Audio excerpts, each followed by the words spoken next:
dapat tayo maging manalig sa Diyos, higit pa dun mas malalim, kasi higit pa tayo makakaranas ng matinding kalamidad. Alam niyo ba yun? Kahit yung tinatawag natin na krimen, higit natin maranasan yan sa mga darating na buwan o taon.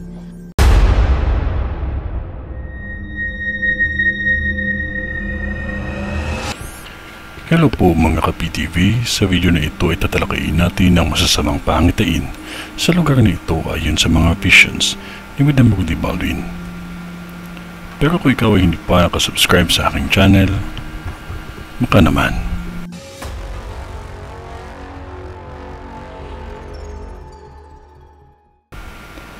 Maging alerto lamang ang lahat at papagmasid. Dahil may nakikita akong isang tao na kinitil niya ang buhay mismo sa lugar na kung saan malapit lang sa historical place. Biglaan niya ito ginawa. Pag may napansin kayo na may kakaibang galaw, wala pong masama na kausapin at paliwanagan ng mabuti ang kanyang isipan at damdamin. Maging maingat din dahil may nakikita ako sa vision ko ng dalawang malalaking sunog na magaganap pa lamang. Hindi kalayuan sa Jollibee ito at ang isa ay halos tapat lang ng simbahan. May nakakita akong magaganap na lindol halos sa buong Luzon, pero hindi pa ito ang the big one.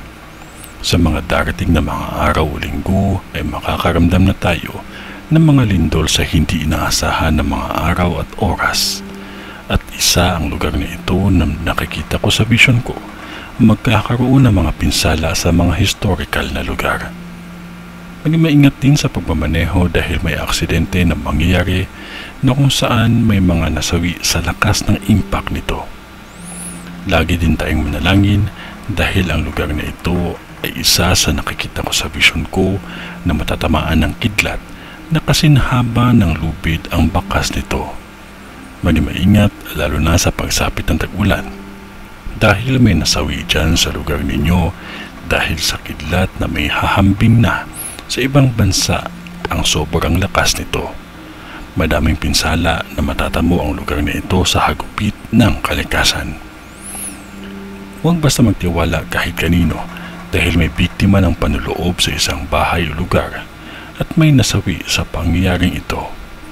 Kahit negatibo ang vision ko ay kanyang ipinarating sa atin dahil mahal pa din tayo ng ating Panginoon.